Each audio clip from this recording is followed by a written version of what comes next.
Are you happy? Am I happy? What is happiness? I tend not to ask that anymore because whenever you say, am I happy? It's generally a moment when you're not fucking happy. You're not feeling happy. And what is happiness anyway? It's generally a moment before you need more happiness, is what happiness is. So I tend to ask myself, am I fucking satisfied? Am I fucking satisfied? I like to think I'm satisfied. Because when you're satisfied, it's like, I did this good stuff today. I did this studying. I did these trades. I learned from my mistakes. Fucking satisfied. I like being satisfied. Happiness is more wishy-washy. Satisfied is fucking satisfied. And when you think about it, big picture,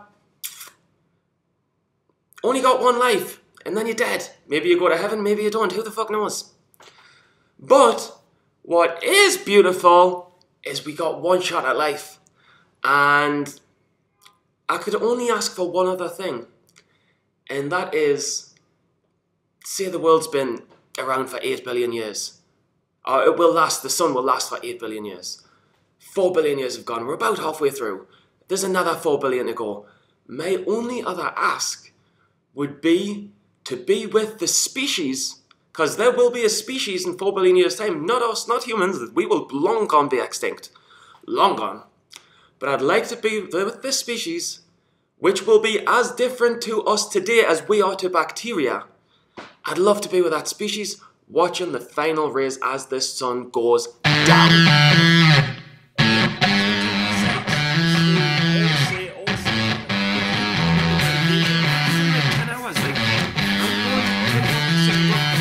Mark gonna play it.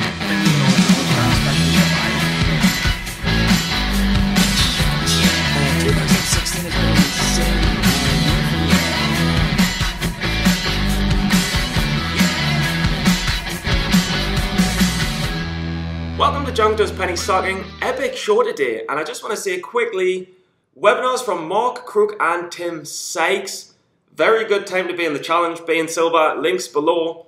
Nasdaq's a bit shaky, we saw that with the big drop just recently. It's kind of now that you want to have this 20 years of experience, the daily webinars, the daily video lessons, recapping on past history to make sure that you can be there to take advantage for the future. And I'm excited to show you guys the highlights from this week's challenge and on silver. But I also want to talk to you, because I'm turning 30 soon, about happiness. And when you check this out, I'm over 25% through the library. I'm fucking satisfied and proud of myself for that. And I'm going to continue working through it.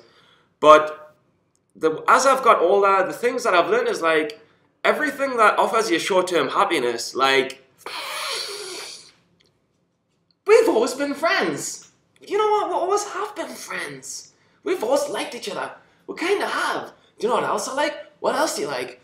I kind of like the idea of robbing a bank.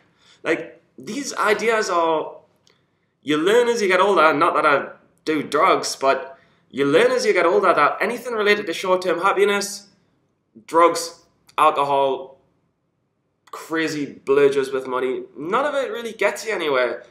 The better thing is to put yourself through a challenging test, learn something, earn some money so you can start exploring the world. Places like this, and definitely this.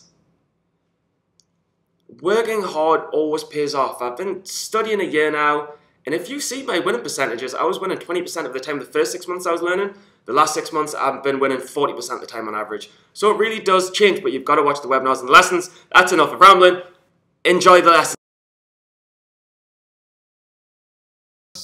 Wednesday, just 2 days ago, and he's kind of discussing the market conditions because I guess it's due for a correction. We've already seen it in the Nasdaq. But I'll let him talk you through it. Earnings winners have stopped working. I'll tell you that. Like dip buying earnings winners, like, you know, CHGG is breaking below support. It should have had support at 12 or 12.20. It's now in the 11.80s. CAMT finding a little support, but not as much as I thought that it would. You have absolute junk like CCCR running. Absolute junk like XGTI. Well, It was running yesterday. You know, now Jonk like EKSO running today. So when quality news-driven stocks aren't bouncing and speculative junk is running, that's usually just before a big crash. So if you look at my commentary the past few days, you know, the market has been susceptible to some dips, and I've been playing it very safe. Adam says, how important is hiding your volume when making a trade? I'd say, Adam, for 99% of my students, it doesn't matter. Yeah, so quite interesting. And will we see a big correction? I mean, time will tell.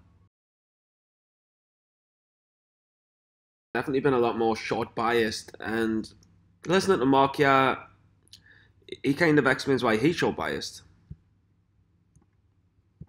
There is some volume there. But I like to, you know, ride these plays, the momentum downwards, and it's no secret that shorting is really where the money is at once you have grown your accounts big enough to start shorting aggressively, like Tim Grittani has done, like Stephen Dux has done, like, you know, myself, like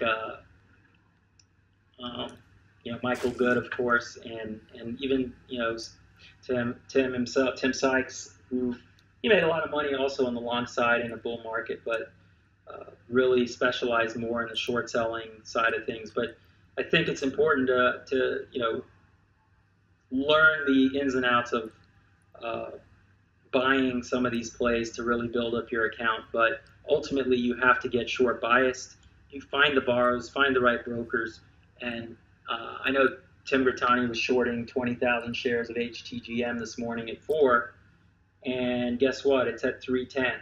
So he's potentially up, if he's still in it, he's up $18,000. And that. Yeah, and I was watching HTGM as a crack that I was actually thinking about shorting it, and there was borrows at Interactive Brokers. Watch yesterday, HTGM got destroyed. It was a potential short for me. It never holds its spikes. Tim talks you through it. HTGM has gotten absolutely destroyed. Congrats to those of you who shorted it. But frankly, it's up 5% on the day, but look at what it's done today. I'm filming this an hour after the market opened. Pre-market, look how strong it is. Oh my God. Right? It's up from the mid threes, the low threes, all the way up to 425. At the market open, nothing but down. Okay? You have so many wannabe traders and non-millionaires with their own little social media followings because they post 1 or 2 trades here or there, and everyone's like, wow, they look so good.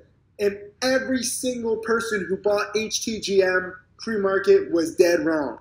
And so while I might make a rookie mistake every now and then, I'm no newbie, okay? I might screw up. It happens. But what I said, well, in last night's watch list, I said it wouldn't surprise me if it lost all its after-hours gains. And then pre-market, I said absolute junk, HTGM, SKLN, EKS are running early. All are potential shorts because they all usually fail to hold spikes. So this is the beauty of being experienced.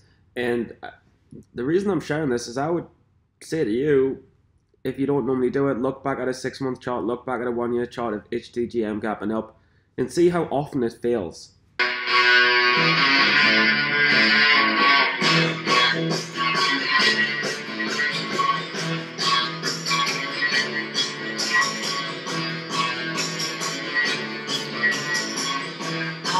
Enjoy the show. I hope you did. Hope you enjoyed the show. Live the dream. Keep on working. Follow us on the social channels.